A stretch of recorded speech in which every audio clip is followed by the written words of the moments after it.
Hello everyone and welcome to your own channel Trending Exam. तो जैसा कि आप लोग जानते हैं कि आज हम लोग करने वाले हैं चैप्टर नंबर 9 का पार्ट 5। इससे पहले पार्ट 4 तक में हम लोग 110 प्रीवियस ईयर के क्वेश्चंस कर चुके हैं और इस चैप्टर में मैंने आपको बताया था कि टोटल 378 क्वेश्चंस है। तो अभी तक हम लोग 110 कंप्लीट कर चुके हैं। तो चलिए बिना किसी देरी के आगे के क्वेश्चंस को करते हैं। एंड बिफोर दैट सबसे पहली बात, हैप्पी गोवर्धन। आई नो 2 दिन का गैप हो गया क्योंकि आपको पता ही है कि दिवाली की साफ सफाई, देखो भले मैं यहाँ पढ़ाता हूँ, मैं बाकी का काम करता हूँ, पर घर में तो साफ सफाई वगैरह करवा ही लेते हैं पेरेंट्स, है ना। तो साफ सफाई कर रहे थे, फिर थोड़ा सा काम कर रहे थे, दिवाली सेलिब्रेट कर रहे थे, इसलिए 2 दिन का गैप हो गया। ठीक है, तो चलिए फिर स्टार्ट करते हैं आज का video. And happy Govardhan.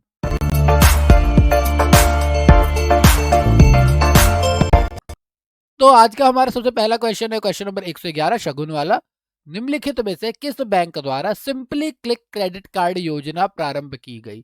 Simply click credit card योजना, देखो आप लोगों को पता है कि ऐसे क्वेश्चन डायरेक्ट होते हैं क्योंकि सिंपली क्लिक क्रेडिट कार्ड योजना है सबसे पहले किसके द्वारा की गई? डायरेक्ट क्वेश्चन है, 2016 का क्वेश्चन है। तो सबसे पहली बात, ये जो सिंपली क्लिक क्रेडिट कार्ड योजना शुरू की गई थी वो एसबीआई के द्वारा की गई थी। एसबीआई के द्वारा सितंबर 2015 में भारतीय स्टेट बैंक ने भारत की 7 बड़ी ई कॉमर्स क्षेत्र की कंपनियों के साथ भागीदारी में सिंपली क्लिक क्रेडिट कार्ड को लॉन्च किया। ये कंपनियां कौन कौन थी? Amazon India, Book My Show, Clear Trip, Fab Furnish, Food Panda, Lenskart और ओला कैब्स। इनके अंदर इन्होंने सिंपली क्लिक क्रेडिट कार्ड का जो ऑप्शन है वो चालू किया था, एक सेवा चालू की थी सितंबर 2015 में।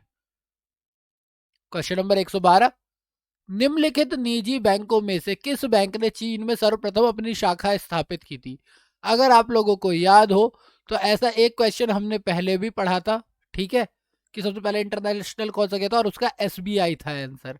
लेकिन ये क्वेश्चन ये नहीं है, ये बोल रहा है निजी बैंक। इसने सारे बैंकों की बात नहीं की है, इसने निजी बैंक बोल दिया है। क्वेश्चन यही डिफरेंस कर जाता है। तो निजी बैंकों की अगर हम बात करें, 2014 का क्वेश्चन है, तो निजी बैंकों में से एक्सिस बैंक ऐसा बैंक था जिसने सबसे पहले चीन में अपनी शाखा स्थापित की थी। तो निजी क्षेत्र के एक्सिस बैंक ने सर्वप्रथम चीन के शंघाई शहर में अपनी शाखा स्थापित की थी। क्वेश्चन नंबर 113 की बात करते हैं। हाल ही में बैंक ऑफ राजस्थान का विलय हुआ है। हाल ही में 2013 का क्वेश्चन है, यानी उस टाइम पे, ठीक है। इनमें से किसी किसी एक बैंक के साथ, अब वो कौन सा बैंक है जिसके साथ इसका मर्जर हुआ है?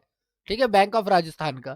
तो डायरेक्ट क्वेश्चन है, इसके लिए भी ज्यादा आपको सारे ऑप्शंस की जरूरत नहीं है। तो जो बैंक ऑफ राजस्थान है वो हुआ था आईसीआईसीआई। इसके अंदर वो मर्ज हुआ था कब? 13 अगस्त 2010 को। उसी टाइम का करंट क्वेश्चन था, ठीक है। तो ये था 13 अगस्त 2010 से आईसीआईसीआई बैंक लिमिटेड के साथ बैंक ऑफ राजस्थान का विलय प्रभावी हुआ है। देन आते हैं हम लोग क्वेश्चन नंबर 114 पे। राजस्थान में राजपुताना महिला नागरिक सहकारी बैंक ने जिस शहर में एवं तिथि में कार्य आरंभ किया वह है।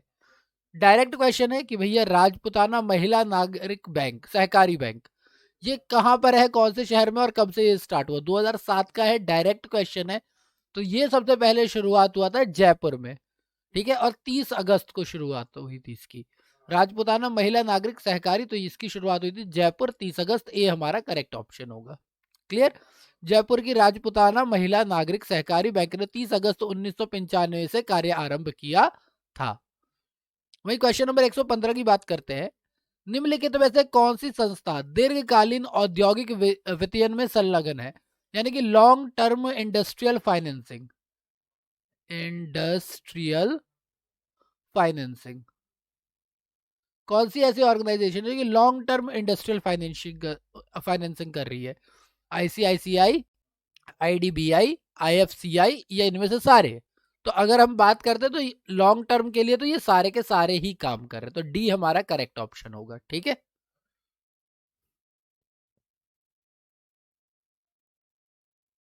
देखो अब ये इंपॉर्टेंट है कि आईसीआईसीआई की स्थापना कब हुई, ये आपको याद होना चाहिए। तो जनवरी 1955।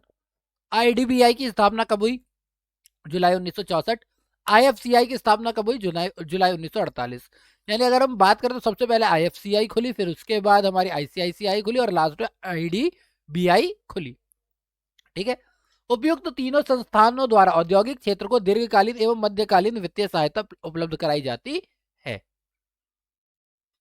देन है हमारे पास क्वेश्चन नंबर 116 सूची एक और सूची दो के साथ सुमेलित कीजिए नीचे दिए गए कूट को। इन्होंने हमसे बोला हुआ है कि भैया ये कौन सा बैंक है और ये किस प्रकार का बैंक है। ठीक है, Indian bank, ICICI bank, city bank, शाश्वत बैंक, और ये विदेशी है, सहकारी है, निजी है या सार्वजनिक है। तो देखो जो इंडियन बैंक है वो तो सार्वजनिक क्षेत्र का बैंक है, ये मुझे पता है, इंडियन बैंक सार्वजनिक क्षेत्र का बैंक है। आईसीआईसीआई की बात करें तो ये तो आपको भी पता है प्राइवेट सेक्टर बैंक है ये तो। सिटी बैंक जो है ना ये एक विदेशी बैंक है। तो शाश्वती बच गया, यह एक कॉर्पोरेटिव यानी सहकारी बैंक हो गया। ठीक है, सारस्वत। तो इसका मतलब हमारे पास हो गया एक का इंडियन बैंक का हो गया 4, ये हो गया 3, ये हो गया 1 और ये हो गया 2।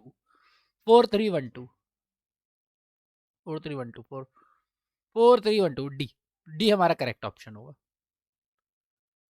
ओके करेक्ट है, डी हमारा करेक्ट ऑप्शन है। 2016 का क्वेश्चन है। ठीक है, इंडियन बैंक कैसा बैंक है? सार्वजनिक बैंक है। आईसीआईसीआई निजी बैंक है। सिटी बैंक विदेशी बैंक है और सारस्वत बैंक एक सहकारी बैंक है। ठीक है, क्वेश्चन नंबर 117, सेवा क्षेत्र उपगम किसके कार्य क्षेत्र के अधीन कार्यान्वित किया गया था? सेवा क्षेत्र उपागम किस कार्य क्षेत्र के अंतर्गत अधीन किया गया था, कार्यान्वित, कि भाई इसके अंदर ये काम करेगा। तो सेवा क्षेत्र की जो चीज है वो किसके अंदर? एकीकृत ग्रामीण विकास कार्यक्रम, अग्रणी बैंक योजना यानी lead bank scheme, Mahatma Gandhi राष्ट्रीय ग्रामीण रोजगार गारंटी योजना मनरेगा, या फिर राष्ट्रीय कौशल विकास मिशन। इनमें से किसके द्वारा सेवा क्षेत्र के उपागम को कार्यान्वित करने की बात की गई थी? 2019 का क्वेश्चन है। तो सेवा क्षेत्र की जो बात की गई थी ये की गई थी अग्रणी बैंक योजना के द्वारा, लीड बैंक स्कीम के द्वारा। ठीक है, अब ये सेवा क्षेत्र उपागम है क्या, इसका क्या है, जरा पढ़ लेते हैं इसके बारे में। सेवा क्षेत्र उपागम की शुरुआत हुई थी अप्रैल 1989 में। ठीक है, ग्रामीण तथा अर्ध शहरी क्षेत्रों में नियोजित एवं क्रमबद्ध विकास के लिए क्षेत्रीय ग्रामीण बैंक एवं अनुसूचित वाणिज्यिक बैंकों पर यह लागू किया गया था। इसका उद्देश्य था कि उत्पादक ऋणों में वृद्धि करना, बैंक ऋण एवं उत्पादन उत्पादकता व आय स्तर में वृद्धि के मध्य प्रभावी संबंध, यानी इन सब के बीच में क्या हो, ग्रोथ हो। बैंक ऋण एवं उत्पादन में ग्रोथ हो, उत्पादकता में ग्रोथ और आय के स्तर में भी ग्रोथ हो। कार्यान्वयन किससे किया गया? कि रिजर्व बैंक द्वारा किया गया अग्रणी बैंक कार्यक्षेत्र योजना के अधीन। तो रिजर्व बैंक ने ही चालू किया, लेकिन वो किसके पास दे दिया उसने? अग्रणी बैंक यानी कि लीड बैंक स्कीम के अंडर ले आया इसे। ठीक है, नाउ क्वेश्चन नंबर 18 हमसे पूछा गया कि भैया जिला साख योजना जो है यानी डिस्ट्रिक्ट को जो फाइनेंस मिलेगा उसकी जो पॉलिसी है वो बनाई जाती है किसके द्वारा? तो ये भी जो जिला साख योजना है ये भी बनाई जाती है लीड बैंक के द्वारा। नाबार्ड का, जिला पंचायत का और भारतीय स्टेट बैंक का इससे कोई लेना देना नहीं है। 2002-2003 का क्वेश्चन है, काफी पुराना क्वेश्चन है लेकिन अच्छा क्वेश्चन है, डायरेक्ट क्वेश्चन है, कभी भी रिपीट हो सकता है। कि जिला साख योजना किसके अंतर्गत आती है? तो बेसिकली कौन बनाता है? तो लीड बैंक के अंतर्गत। आरबीआई ने दिसंबर 1969 से लीड बैंकिंग योजना प्रारंभ की। इसके अंतर्गत प्रत्येक बैंक को एक जिला आवंटित किया जाता है और इस बैंक को लीड बैंक की संज्ञा दी जाती है। प्रत्येक जिले में लीड बैंक संबंधित जिले के शाख व्यवस्था के समन्वय में अग्रणी भूमिका निभाता है। भारत में लगभग सभी जिलों में यह योजना लागू है। लीड बैंक जिला स्तर पर शाख योजना का निर्माण कर उसे पूर्ण करने में केंद्रीय भूमिका निभाता है। ठीक है, यानी शाख योजना भी बनाता है और उसे पूरा करने के लिए भी मेहनत करता है। क्वेश्चन नंबर 119 क्या बोला है? लीड बैंक का कार्य किया जाता है। लीड बैंक का कार्य किया जाता है किसके द्वारा? भारतीय स्टेट बैंक के द्वारा, भारतीय रिजर्व बैंक के द्वारा, किसी भी बैंक द्वारा, या इस कार्य हेतु नामित बैंक द्वारा। देखो बच्चे ज्यादातर इसमें से ही कंफ्यूज होंगे, इन दोनों का तो कोई लेना देना है ही नहीं, हमने ऊपर अभी पढ़ लिया है। तो बेसिकली कोई भी बैंक जो है वो लीड बैंक का काम नहीं कर सकता, अंतर यही है। अगर ये ऑप्शन नहीं होता तो ये करेक्ट हो सकता था, पर यहां पर बोला हुआ है इस कार्य हेतु नामित बैंक के द्वारा। तो क्या बोला गया है कि प्रत्येक बैंक को एक जिला आवंटित किया जाता है, तो इसीलिए जिसका नाम दिया जाएगा सिर्फ वही बात करेगा लीड बैंक की। क्लियर? 2007 का क्वेश्चन।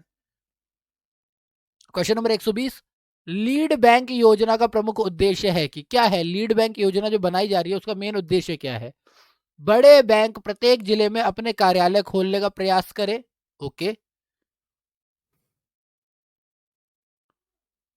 विभिन्न राष्ट्रीयकृत बैंकों में कड़ी प्रतिस्पर्धा हो। ओके। प्रत्येक बैंक सघन विकास के लिए पृथक पृथक जिलों को अपनाए। ओके।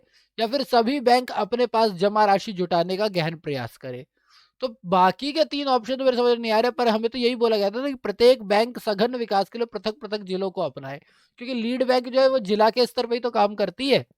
तो इसीलिए ये सी हमारा करेक्ट ऑप्शन होगा, बाकी सारे तो नॉर्मल से। सभी बैंक अपने पास राशि जुटाने के लिए थोड़ी ना लीड बैंक वाला काम करेंगे, और ना ही ये राष्ट्रीयकृत बैंकों की प्रतिस्पर्धा है। ठीक है। अब एक अच्छा क्वेश्चन आता है, क्वेश्चन नंबर 121, कि अग्रणी बैंक योजना का प्रारंभ हुआ था। हमने जस्ट 3 क्वेश्चन पहले यहाँ पर पढ़ा था कि आरबीआई ने दिसंबर 1969 को इसकी शुरुआत की थी। डायरेक्ट क्वेश्चन है लीड बैंक वाला कि अग्रणी बैंक योजना या लीड बैंक योजना कब चालू की गई? 2004 का क्वेश्चन है। अच्छा क्वेश्चन है तो सीधा हो गया था दिसंबर 1969। डन, ज्यादा मेहनत करने की जरूरत है ही नहीं। ठीक है। क्वेश्चन नंबर 122, भारत में वित्तीय समावेश को प्रोत्साहित करने की दृष्टि से भुगतान बैंकों यानी कि पेमेंट बैंक्स की स्थापना की जा रही है। इस दृष्टि से निम्नलिखित कथनों में से कौन सा सही है? ओके, या कौन से सही है? ठीक है। जिन मोबाइल टेलीफोन कंपनियों एवं सुपर बाजार श्रृंखलाओं का स्वामित्व एवं नियंत्रण भारतीय व्यक्तियों के पास है, वह भुगतान बैंकों में परिवर्तक होने योग्य है।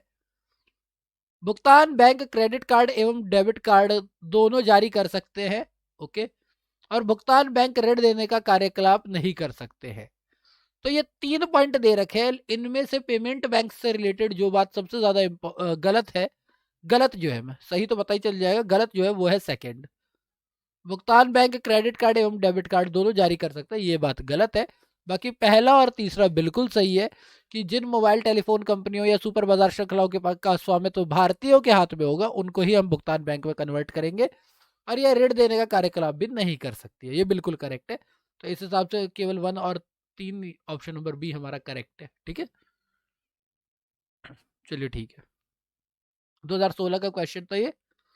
भुगतान बैंक का उद्देश्य लघु बचत खातों एवं सीमांत व्यक्तियों, निम्न आय वर्ग, प्रवासी श्रमिक वर्ग, असंगठित क्षेत्र के छोटे व्यवसाय आदि को भुगतान की सुविधा उपलब्ध कराकर वित्तीय समावेश को बढ़ावा देना है।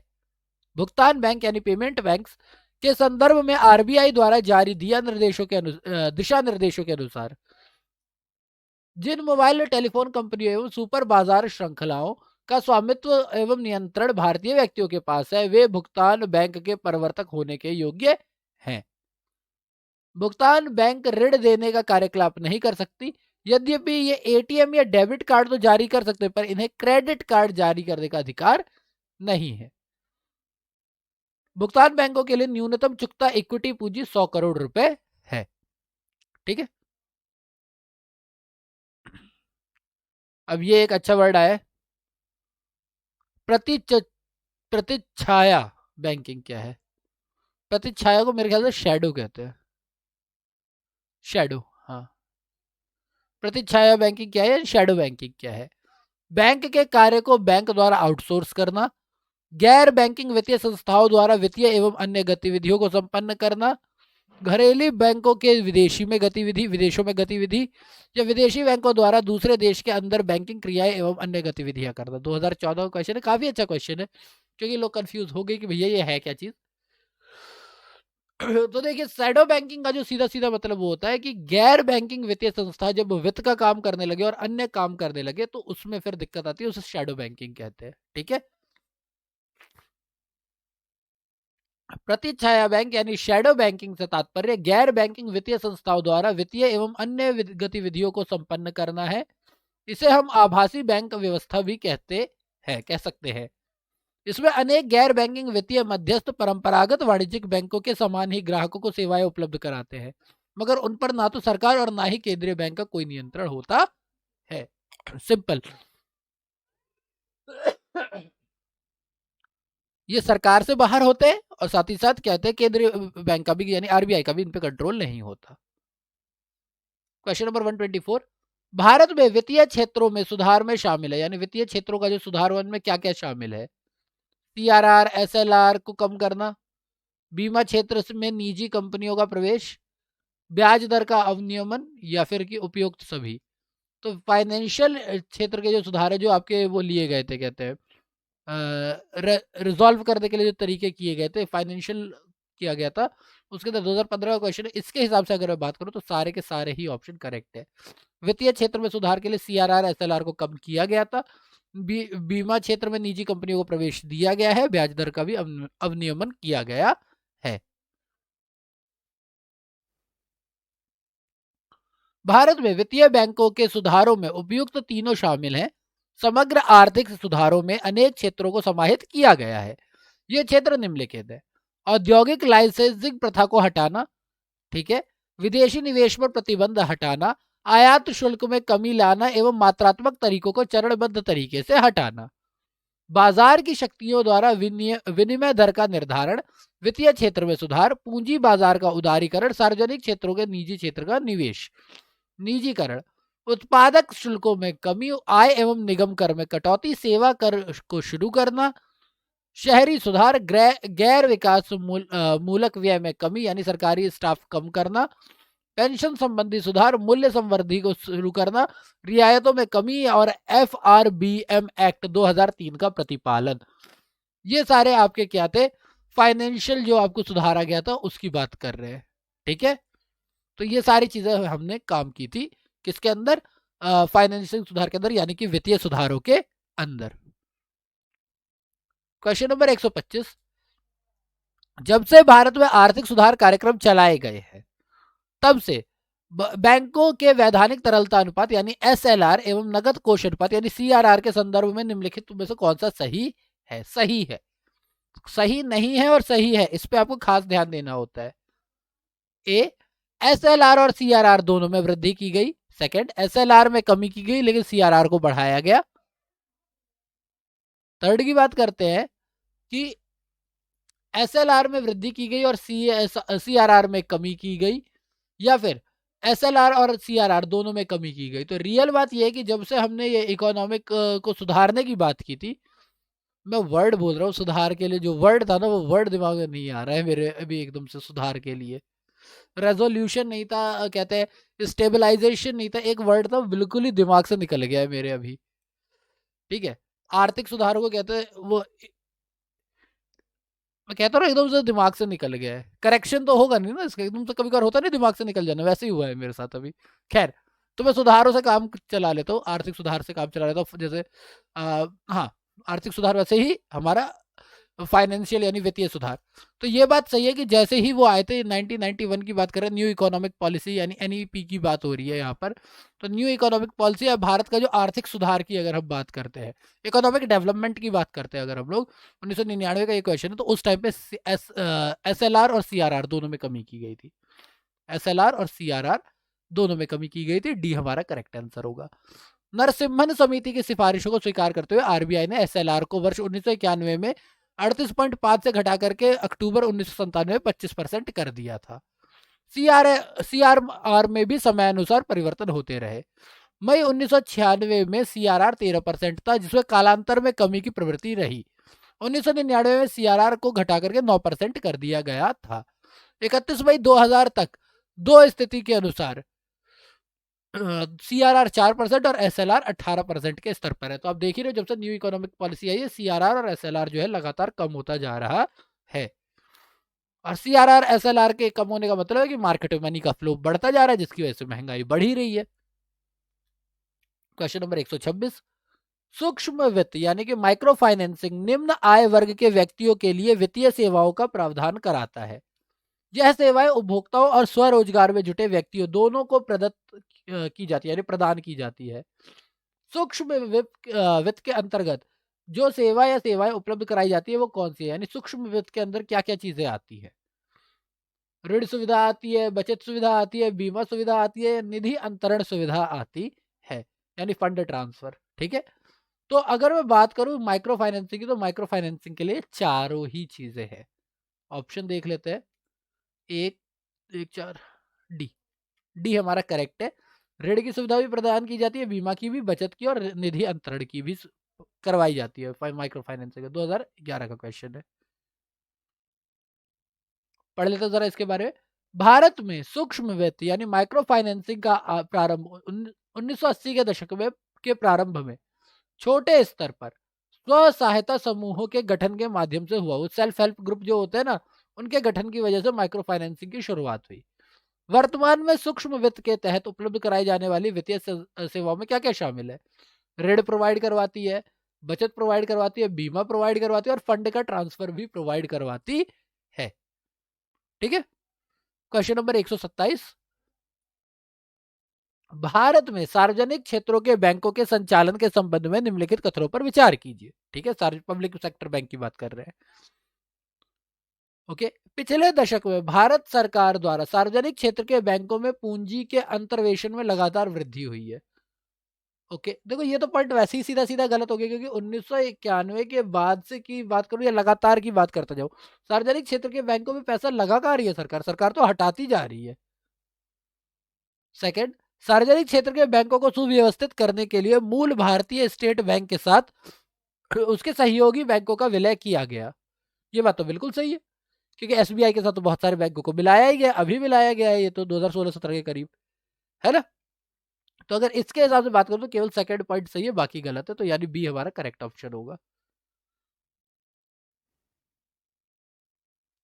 वर्ष 2008 से 9 से वर्ष 16-17 के मध्य भारत सरकार द्वारा सार्वजनिक क्षेत्र के बैंकों में 1.18 लाख करोड़ रुपए अंतर्वेशित किए गए। सरकार द्वारा अंतर्वेशित इस पूंजी में वर्षावर यानी लगातार वर्ष के अनुसार काफी विचलन देखा गया।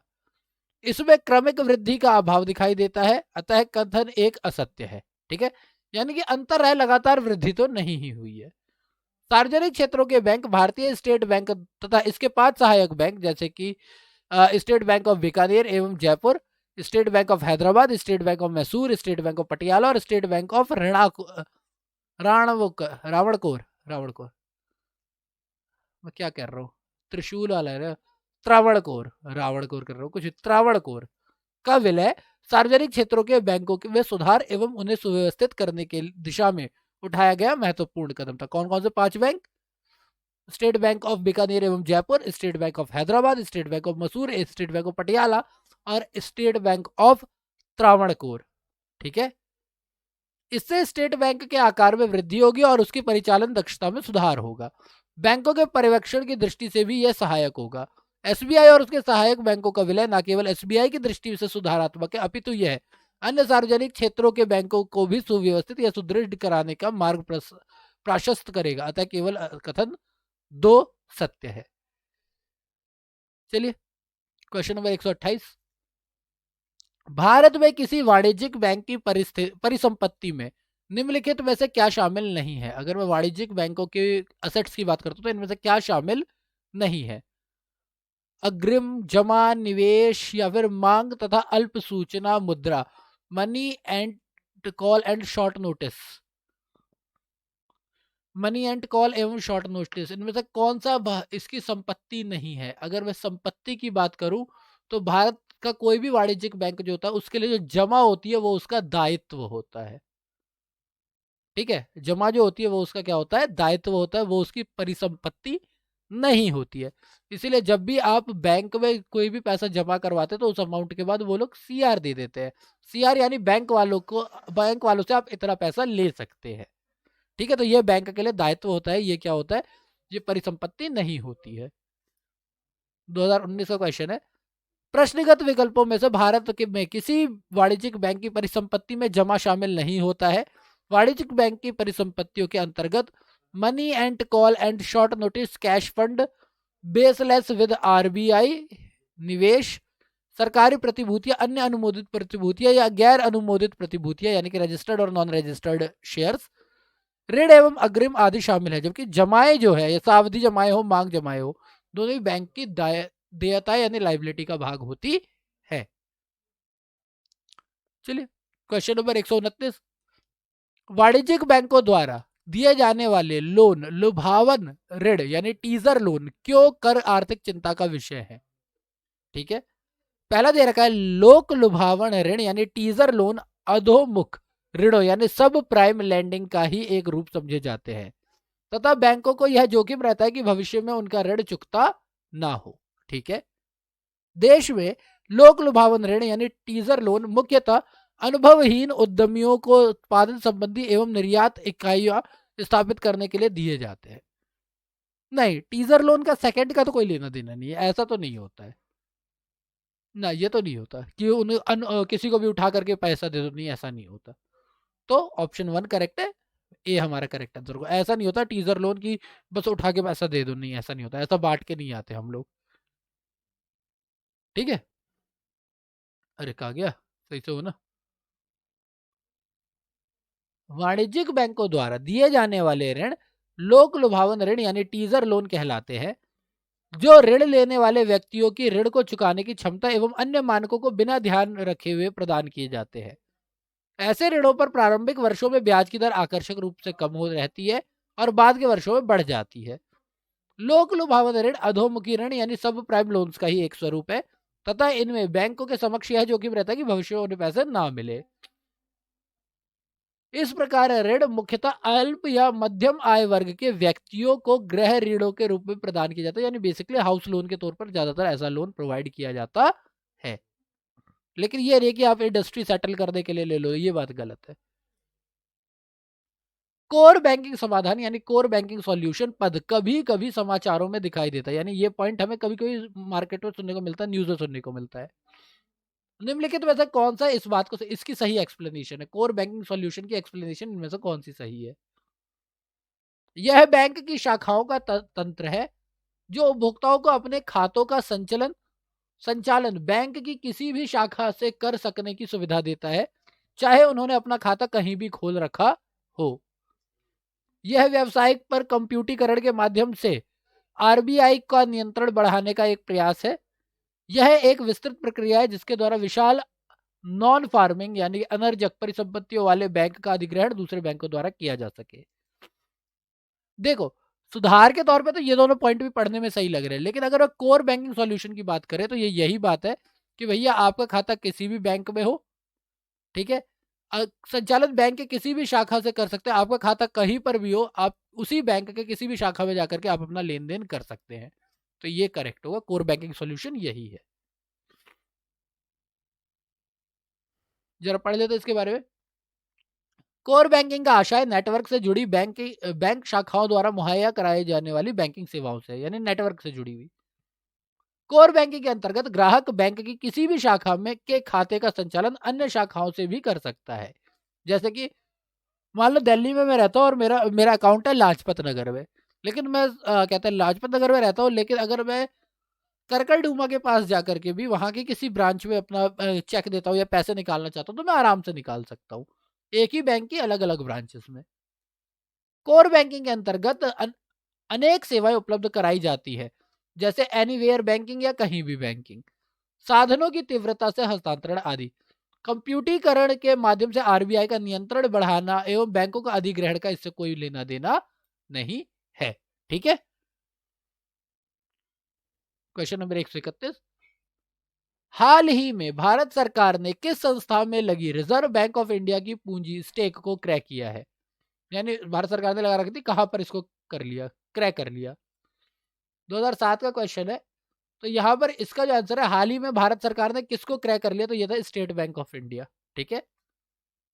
29 जून 2007 को भारत सरकार ने देश के सबसे बड़े ऋणदाता भारतीय स्टेट बैंक की सभी 59.7% की हिस्सेदारी को 35,531 करोड़ रुपए में रिजर्व बैंक से खरीद लिया, यानी कि अब स्टेट बैंक एक पब्लिक सेक्टर बैंक है, क्योंकि उसका 59.7% हिस्सा जो है किसके पास था, गवर्नमेंट के पास। क्वेश्चन नंबर 132, निम्नलिखित युग्मों पर विचार कीजिए, बैंकों का नाम और मुख्यालय की स्थिति, यानी कौन सा कहां पर स्थित है। ठीक है। तो उसके बाद हमसे पूछा गया कि इनमें से कौन सा सही मेल नहीं खाता है, कौन सा सही मेल नहीं खाता है। इलाहाबाद बैंक कोलकाता, भारतीय लघु औद्योगिक विकास बैंक सिडबी, लघु है ना, हाँ, तो small small industrial development bank होगा ना, small industrial development bank of India SIDBI, हाँ। Mumbai overseas bank Chennai. तो अगर मैं इसकी बात करूं तो इन सब में से जो गलत है वो सेकंड वाला ही है, सिडबी वाला ही है, क्योंकि सिडबी मुंबई में नहीं है, सिडबी का जो मुख्यालय है वो लखनऊ में, हमने पढ़ा था ये लखनऊ में है, ठीक है, क्लियर। तो केवल दो गलत है, यानी कि ऑप्शन नंबर बी करेक्ट होगा। 2014 का क्वेश्चन है। Small industrial development bank of India SIDBI का मुख्यालय लखनऊ में है। इसका अपना कार्य 2 अप्रैल 1990 से शुरू किया था। यह लघु उद्योगों को उद्योग हेतु प्रमुख वित्तीय संस्था के रूप में कार्य करती है। तो अन्य दोनों सही हैं, बाकी ये वाला गलत था, क्योंकि सिडबी जो है कहाँ पर है, लखनऊ में है, मुंबई में नहीं। क्वेश्चन नंबर 133 की बात करते हैं। वाणिज्यिक बैंकों में गैर निष्पादीय परिसंपत्ति का अर्थ क्या है? यानी अगर ऐसी संपत्ति जिसको ले नहीं जाया जा सकता, गैर निष्पादीय, जिसको बस वो फिक्स हो गई, अब उनको चेंज नहीं किया जा रहा है, इसका मतलब क्या है? बैंक जमा जिसका निवेश नहीं किया जाता, पूंजी परिसंपत्तियां जो प्रयोग में नहीं है, ऋण जिन पर ब्याज तथा मुख्य रकम की वसूली नहीं होती, या कम ब्याज वाले ऋण। तो गैर निष्पादीय परिसंपत्तियों का मतलब होता है परिसंपत्तियां, ऋण जिन पर ब्याज एवं मूल्य मुख्य रकम की वसूली नहीं होती, क्योंकि जमा तो बैंक का दायित्व होता है, ठीक है, तो इसीलिए ये तो हो नहीं सकता। परिसंपत्तियों की बात की तो परिसंपत्तियां क्या हो जाएंगी, ऐसा ऋण जिन पर ना तो ब्याज आ रहा है ना तो रकम आ रही है। 2009 का क्वेश्चन। भारतीय रिजर्व बैंक के अनुसार वाणिज्यिक बैंकों द्वारा दिया गया ऋण उनकी निर्धारित भुगतान तिथि से 90 दिन तक ना तो मुख्य रकम की किश्त और ना ही उस पर देय ब्याज की अदायगी की जाती, तो उसे गैर निष्पादित ऋण यानी कि नॉन परफॉर्मिंग असेट कहा जाता है। यानी आपने लोन दिया, उसमें हम आपने बोला कि भाई इतने दिनों तक आपको, इतने दिन से इस तारीख से आपको क्या करना है, पे करना है इंटरेस्ट, या फिर अमाउंट आप पे कर सकते हो। अगर उस दिन से 90 दिन तक, जैसे कि मैंने लोन लिया 1 अप्रैल को, मैंने डेट दी 1 मई की, ठीक है, अगर मैंने 1 मई की डेट दी है, तो मई जून जुलाई 1 अगस्त, अगर 5 अगस्त तक नहीं देता हूं मैं कोई भी पैसा, तो ये फिर क्या हो जाएगी, एक एनपीए, नॉन परफॉर्मिंग असेट्स हो जाएगी, ठीक है। सिंपल सी बात थी, इतनी सी बात है ये, क्लियर। चलिए तो क्वेश्चन नंबर 34 पे चलते हैं। 134। निम्नलिखित पर विचार कीजिए, कर लेते हैं। बाजार ऋण दान यानी मार्केट बोरोइंग, ट्रेजरी बिल्स, भारतीय रिजर्व बैंक द्वारा निर्गमित विदेशी विशेष प्रतिभूतियां यानी special securities issued by RBI या टू आरबीआई। इसमें आंतरिक ऋण यानी इंटरनल डेप्ट का कौन सी चीज है, किससे आप इंटरनल डेप्ट की बात कर सकते हो, आंतरिक ऋण उठा सकते हो। तो अगर मैं आंतरिक ऋण की बात करूं तो ये सारे के सारे ही आंतरिक ऋण के अंदर आते हैं। बाजार ऋणादान, ट्रेजरी बिल और special securities issued by RBI, तीनों के द्वारा ही हम आंतरिक ऋण ले सकते हैं। डी करेक्ट ऑप्शन होगा। 2001 का क्वेश्चन है, प्री का अच्छा क्वेश्चन है ये। केंद्र सरकार के आंतरिक ऋण के अंतर्गत बाजार उधारी, राज्य सरकार, व्यापारिक बैंकों एवं अन्य संस्थाओं को सरकार द्वारा निर्गमित ट्रेजरी बिल्स, आरबीआई को निर्गमित विशेष प्रतिभूतियां, क्षतिपूर्ति बॉन्ड आदि सारे ये शामिल है। इन सबसे आप आंतरिक ऋण ले सकते हैं। Question number 135। वित्तीय सम्मेलन को प्रोत्साहित किया जा सकता है, वित्तीय सम्मेलन को प्रोत्साहित किया जा सकता है किस चीज के साथ? योग्य लाभार्थियों को विशिष्ट साख पत्र जारी करके, निम्न आय वर्ग के लोगों को शून्य एवं अथवा न्यूनतम अवशेष से बैंकिंग सेवाओं को प्रदान करके, कम बैंक वाले लोगों को वित्तीय सेवाएं प्रदान करके, या फिर उपरोक्त सभी के द्वारा। तो कैसे आप लोगों को एक लेवल पे ला सकते हो, समावेश कर सकते हो वित्त का? 2008 का क्वेश्चन है, तो 2008 के लिए ये सारे के सारे ही किए जा सकते हैं। आप योग्य लाभार्थियों को विशिष्ट साख पत्र दे सकते हो, निम्न आय वर्ग के लोगों को शून्य एवं न्यूनतम अवशेष से बैंकिंग सेवाएं प्रदान करवा सकते हो, और कम आय वाले लोगों को वित्तीय सेवाएं भी प्रदान कर सकते हो। सारी तरीके हैं। वित्तीय समावेश, सम्मिलन का ही मतलब समावेश है। तात्पर्य है समाज के सभी वर्गों तक वित्तीय सेवाओं की पहुंच से है, यानी मैंने बताया ना कि बैलेंस लाना, ये नहीं कि सिर्फ अमीर के रीच में रहे।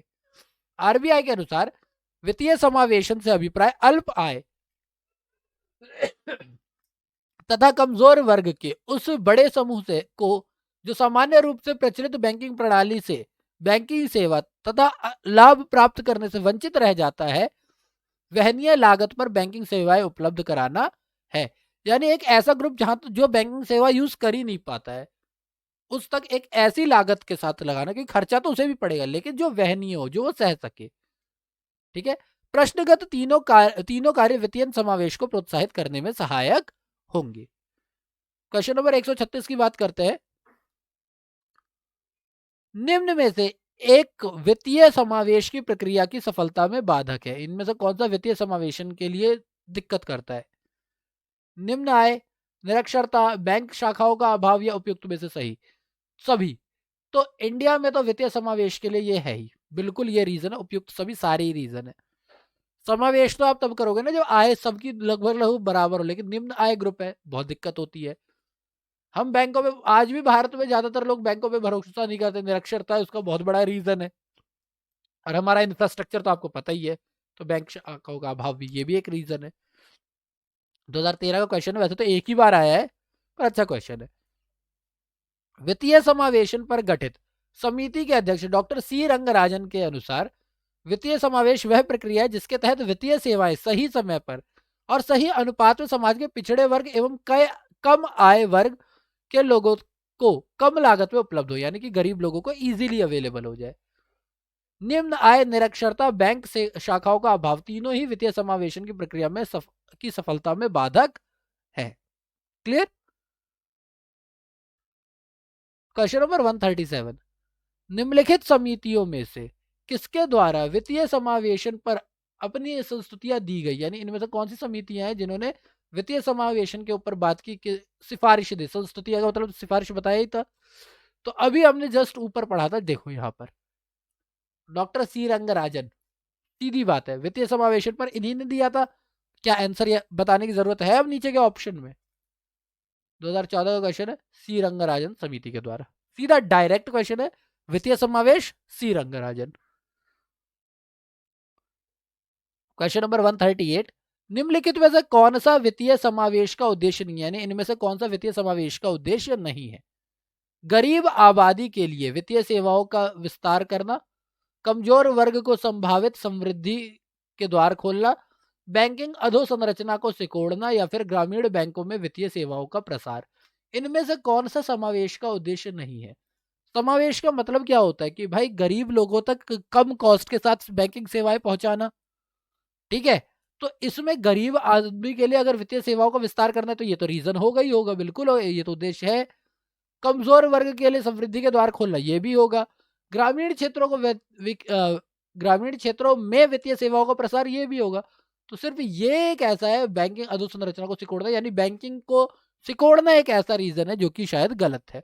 तो सी हमारा इसीलिए करेक्ट ऑप्शन होगा कि भैया सी जो है वो उद्देश्य नहीं है। वित्तीय समावेशन के उद्देश्यों में गरीब आबादी के लिए वित्तीय सेवाओं का विस्तार करना, कमजोर वर्ग का संभावित समृद्धि के द्वार खोलना, ग्रामीण क्षेत्रों में वित्तीय सेवाओं का प्रसार करना शामिल है। वित्तीय समावेशन के बैंकिंग उद्देश्यों में बैंकिंग अवसंरचना का विस्तार शामिल है, ना कि इसको सिकोड़ना। कि बैंकिंग को बढ़ाओ ना, बैंकिंग इंफ्रास्ट्रक्चर को बढ़ाना है आपको, घटाना थोड़ी ना है। क्वेश्चन नंबर 149, निम्नलिखित के संदर्भ में भारत के संदर्भ में निम्नलिखित पर विचार कीजिए। इन चारों पर विचार कर लेते हैं, ठीक है। बैंकों का राष्ट्रीयकरण, ग्रामीण क्षेत्रीय ग्रामीण बैंकों का गठन और बैंक शाखाओं द्वारा गांवों को अपनाना। ओके, उपयुक्त में से किस या किन को भारत में वित्तीय समावेश प्राप्त करने के लिए उठाए गए कदम या कदमों के रूप में माना जा सकता है? तो देखो, बैंकों का राष्ट्रीयकरण करके हमने बैंकों को बढ़ाया है, एरिया को बढ़ाया है, तो इससे तो समावेश होगा। क्षेत्रीय ग्रामीण बैंकों का गठन किस लिए किया गया? ताकि लोगों तक रीच पहुंचे, हमारी रीजनल रूरल बैंक्स ना, ताकि लोगों तक रीच पहुंचे। और बैंक शाखाओं द्वारा गांवों को अपनाना जो है, ये भी जो है हमारा लीड बैंक स्कीम जो थी, ये भी मेनली क्या थी? ये भी तो इसीलिए थी ना, ताकि लोगों तक पहुंचे हमारी बैंक की पहुंच। तो ये तो तीनों ही पॉइंट सही है, तो यानी कि डी करेक्ट ऑप्शन होगा, 1 2 3, ठीक है। तो वित्तीय समावेश प्राप्त करने हेतु भारत के उपयुक्त तीनों कदम उठाए गए हैं, ऑलरेडी हमने उठा रखे ये तीनों कदम। क्वेश्चन नंबर 140, भारत में भारतीयों द्वारा 1981 में स्थापित हुआ तथा उनके प्रबंध में चलने वाली सीमित देयता का प्रथम बैंक है। 1981 में ऐसा कौन सा बैंक है जो कि भारतीयों द्वारा स्थापित किया गया और उनके सीमित देयता के लिए एक प्रथम बैंक के तौर पर ये उभरा? तो कौन सा ये? तो ये जो था, ये अवध कॉमर्शियल बैंक था। 1981 में जो भारत में बैंक खुला था वो अवध कॉमर्शियल बैंक था, प्रथम बैंक। सीमित देयताओं के साथ, लिमिटेड लाइबिलिटी थी इसकी, ठीक है। डायरेक्ट क्वेश्चन है, सीधा याद कर लेना। 1981 अवध कमर्शियल बैंक। और शायद इसकी स्पेलिंग भी AVADH नहीं थी, इसकी OWADH थी। अवध में ना ओ था, इसका ए नहीं था। ठीक है। सीमित देयता के आधार पर 1981 में स्थापित अवध कॉमर्शियल बैंक भारतीय बोर्ड द्वारा संचालित पहला बैंक था। पूर्ण रूप से प्रथम भारतीय बैंक पंजाब नेशनल बैंक था। ये भारतीय बोर्ड द्वारा संचालित था, लेकिन इसके अंदर विदेशी लोगों का भी था। ऐसा बैंक जिससे पूरे सारे भारतीय ही काम कर रहे हो, वो पंजाब नेशनल बैंक था। और सारा काम भारत में ही हो रहा हो, वो सारा पंजाब नेशनल बैंक के पास था। 141, भारत की अर्थव्यवस्था के संदर्भ में निम्नलिखित घटनाओं में से कौन सी सर्वप्रथम घटित हुई? यानी इनमें से कौन सी घटना सबसे पहले हुई, कौन सी उसके बाद में, या यही बात करते हैं। बीमा कंपनियों का राष्ट्रीयकरण, भारतीय स्टेट बैंक का राष्ट्रीयकरण, बैंकिंग नियंत्रण अधिनियम का नियमन, या फिर प्रथम पंचवर्षीय योजना का आरंभ। तो अगर मैं इन चारों की बात करता हूं, तो इनमें सबसे पहले जो घटित हुई है वो बैंकिंग नियंत्रण अधिनियम का नियमन ही हुआ है। 2016 का क्वेश्चन है, जरा पढ़ लेते हैं इनके बारे में, आराम से समझ लेते हैं। भारत में जीवन बीमा निगम कंपनियां जो है, जीवन बीमा कंपनियां, उनका राष्ट्रीयकरण 1956 में हुआ। साधारण बीमा कंपनियां जो थी, साधारण, उनका 1973 में हुआ। देखो, जीवन बीमा के लिए 1956, साधारण बीमा के लिए 1973।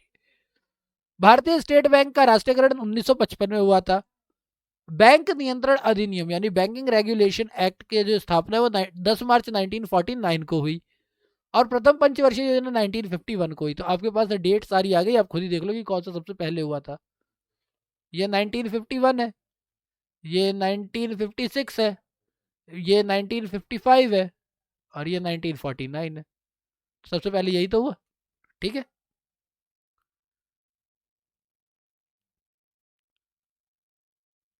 तो करते हो क्वेश्चन नंबर 142। स्वतंत्र भारत की अर्थव्यवस्था के संदर्भ में निम्नलिखित में से कौन सी एक सर्वप्रथम घटित होने वाली घटना थी? यानी भारत के आजाद होने की अर्थव्यवस्था के संदर्भ में कौन सी ऐसी घटना थी जो सबसे पहले हुई थी?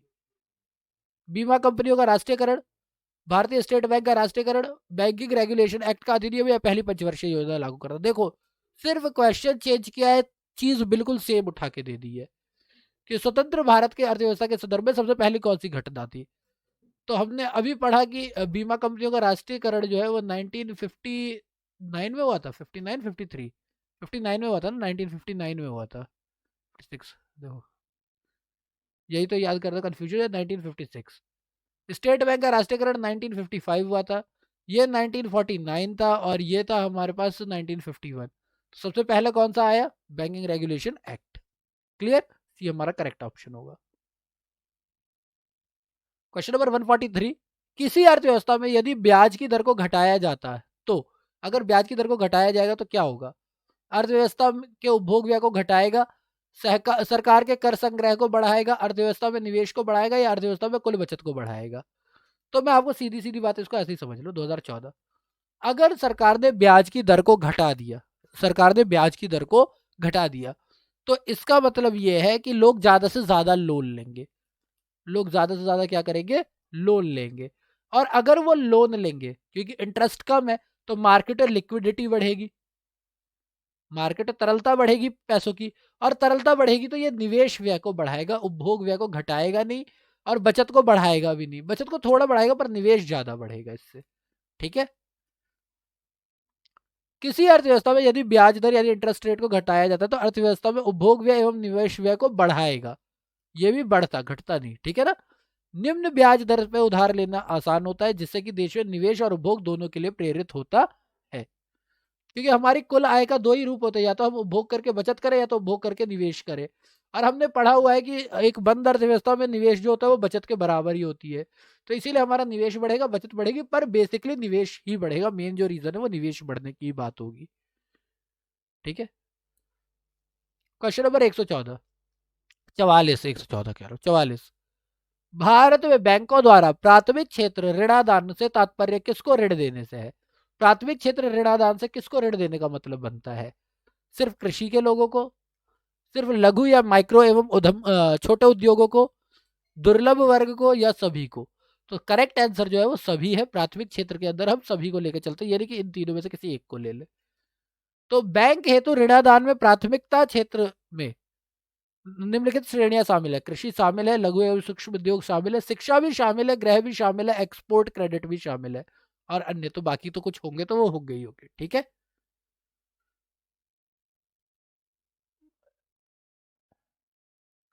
कहा गया ये रहा। क्वेश्चन नंबर 145, भारत में बैंकों का पहली बार राष्ट्रीयकरण कब हुआ? डायरेक्ट क्वेश्चन है, काफी अच्छा क्वेश्चन है कि भारत में पहली बार बैंकों का राष्ट्रीयकरण कब हुआ? तो 1969 में भारत में पहली बार बैंकों का राष्ट्रीयकरण हुआ था। ठीक है, भारत में सर्वप्रथम जो है भारत में बैंकों का राष्ट्रीयकरण 19 जुलाई 1969 को किया गया था। इसके दौरान 14 वाणिज्यिक बैंकों को, जिनकी जमाएं 50 करोड़ रुपए से अधिक थी, का राष्ट्रीयकरण किया गया। दूसरी बार 6 बैंकों का राष्ट्रीयकरण 15 अप्रैल 1980 को किया गया। फिर उसके बाद इनका 200 करोड़ वाला था, तो 14 और 6 20 हो गए थे, लेकिन 20 में फिर एक एसबीआई को लेकर के 19 किया गया, फिर अभी और घटा दिया गया है ना। तो अभी हमारे पास 9 या 11 है। क्वेश्चन नंबर 146, निम्नलिखित को कलम सॉरी कालक्रमिक आधार पर विन्यास करें, यानी बेसिकली आप ऐसे लिखें कि कौन कब हुआ है, कौन सबसे पहले हुआ है, कौन उसके बाद हुआ है, कौन किसके बाद हुआ है, तो सबसे लास्ट में कौन सा हुआ है उसके हिसाब से अरेंज करना है। ठीक है, तो अगर मुझे याद है तो एलआईसी का राष्ट्रीयकरण तो 1956 हमने अभी पढ़ा था ऊपर। एलआईसी का राष्ट्रीयकरण जो है वो 1956 पढ़ा था, और 14 बैंकों का राष्ट्रीयकरण 1969 इन्होंने अभी बताया है ऊपर। एसबीआई का राष्ट्रीयकरण की अगर मैं बात करूं तो ये 1955 की बात है। ठीक है, और आरबीआई का राष्ट्रीयकरण जो है वो 1949 की बात है। बैंकिंग अधिनियम वाले टाइम की ही बात है। सेम क्वेश्चन था, बस उसको चेंज कर दिया। तो इसके हिसाब से सबसे पहले 3 आना चाहिए, फिर उसके बाद कहते हैं 2, फिर उसके बाद 4, और उसके बाद 1। 3241, 3241 ए। ठीक है, ओके। तो आरबीआई का राष्ट्रीयकरण 1949 में हुआ था, एसबीआई का राष्ट्रीयकरण 1955 में, एलआईसी 1956, और ये 69, तो इसीलिए आपके पास सही आंसर ये है। क्लियर। क्वेश्चन नंबर 147, निम्नलिखित कथनों पर विचार कीजिए, कर लेते हैं। भारत में निम्नलिखित बैंकों के कार्यों में शामिल है। अच्छा, वाणिज्यिक बैंकों के जो कार्य है उनमें से क्या क्या शामिल है देख लेते हैं। ग्राहक की ओर से शेयर एवं प्रतिभूतियों की खरीदी या बिक्री, ये तो शामिल है, बिल्कुल वो करता है, एजेंट के रूप में कार्य करता है वो। वसीयत के लिए निष्पादक एवं न्यासी रूप को में कार्य करना, वसीयतों के लिए निष्पादक एवं न्यासी के रूप में कार्य करना। होता है ना, जब कोई बच्चा माइनर रहता है तो बैंक उसकी प्रॉपर्टी वगैरह संभालता है, तो हाँ ये भी काम है, प्रॉपर्टी वगैरह संभालने का काम भी बैंक करती है, तो ये दोनों काम है, एक और दो दोनों सही है। व्यापारिक बैंक एक वित्तीय संस्था है जो मुद्रा एवं तथा शाख में व्यापार करती है। यह न केवल मुद्रा को आम लोगों के से जमा के रूप में स्वीकार करती है, बल्कि आवश्यकता पड़ने पर उद्यमियों और एवं साहसियों को उधार देती है। इसके अन्य कार्यों में शामिल है ग्राहक की तरफ से शेयरों की प्रतिभूतियों की खरीद एवं बिक्री, एवं वसीयत के लिए निष्पादक एवं न्यासी के रूप में कार्य करना। एजेंट के रूप में ये काम करता है, कभी कभार ये गार्जियन के तौर पर भी काम करता है, तो बिल्कुल सही है। क्वेश्चन नंबर 148, निम्नलिखित कथनों पर विचार कीजिए, कर लेते हैं। गोरवाला समिति की सिफारिशों यानी संस्तुतियों के फलस्वरूप भारतीय स्टेट बैंक की स्थापना हुई। ओके। 6 वाणिज्यिक बैंकों का राष्ट्रीयकरण 15 अप्रैल 1980 को हुआ। ओके।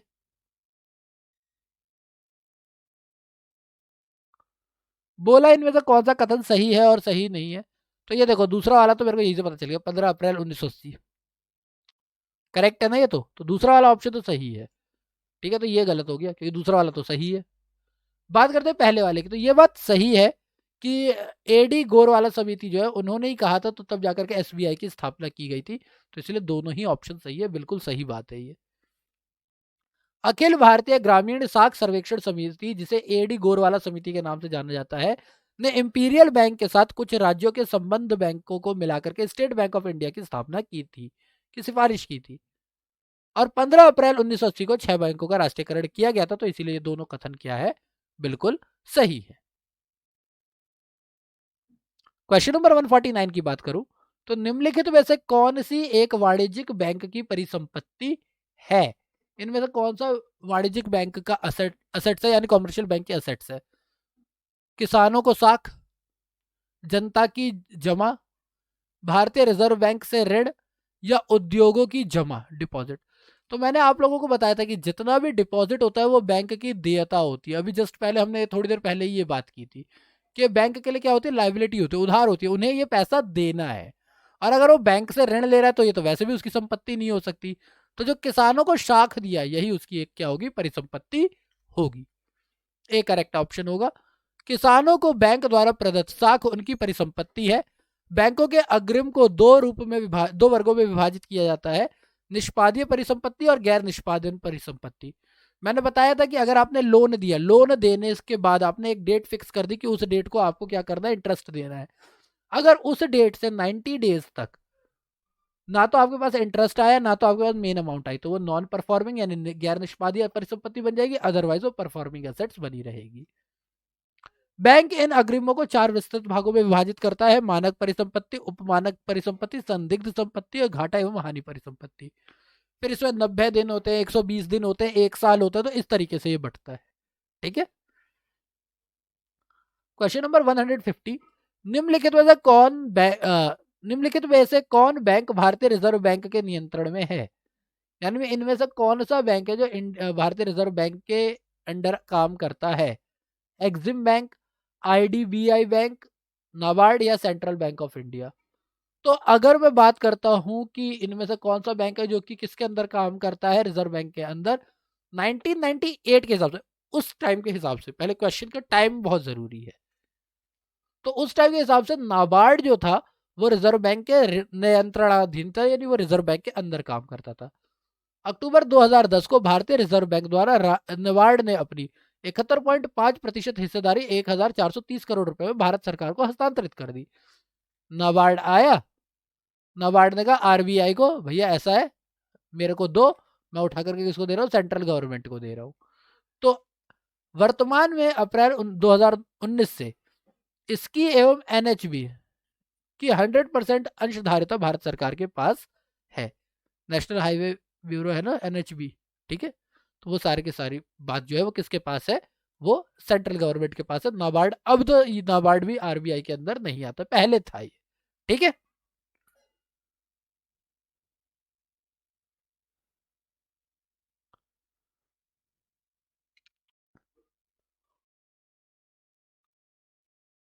तो आज हम लोगों ने जो क्वेश्चन किया है, क्वेश्चन नंबर 111 से लेकर के 150 तक हमने कर लिया है। टोटल 40 क्वेश्चन हमने आज और निपटा लिए हैं। अप्रॉक्सीमेटली 1 आवर का टाइम हो चुका है, तो इसीलिए आज की वीडियो को मैं यहीं पे रैप अप करता हूँ। ठीक है, ताकि अगर कोई भी बाकी आप लोगों को अगर वीडियो अच्छी लगे तो प्लीज़ वीडियो को लाइक करें। अगर वो सब्सक्राइब का बटन नहीं दबाया है तो अब सब्सक्राइब का बटन दबा दो। अब तो कुछ ही रह गए, कुछ ही करने पे हमारे 1000 हो जाएंगे। 1K तक तो पहुंचाओ कम से कम सब्सक्राइबर्स को इस चैनल के। ठीक है। और अगर आप लोगों को लगता है कि नहीं, आपके फ्रेंड्स को भी वीडियोस देखनी चाहिए, क्वालिटी वीडियोस है, तो प्लीज़ इसे शेयर करें।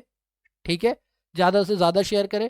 आपको लगता है कि कोई भी मेरे लिए आपके पास एडवाइस है, मैं अपनी वीडियोस को और इंटरेक्टिव बना सकता हूँ, कोई ऐसा तरीका है आपके पास, कोई सजेशन है, तो प्लीज़ मुझे बताइए, ताकि मैं अपनी वीडियोस को और ज़्यादा इंटरेक्टिव बना सकूँ और ज़्यादा क्वालिटी कंटेंट जो है वो आपके लिए लेकर के आ सकूँ। बाकी क्योंकि अभी फेस्टिवल सीजन चल रहा है तो मैं बस यही करूँगा।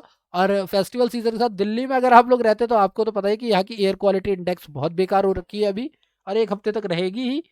तो प्लीज़ अपना ख्याल रखें, सेफ रहे, सिक्योर रहे, खाते पीते रहे, मस्त रहे, पढ़ते रहे, and see you in the next video. Thank you for your time.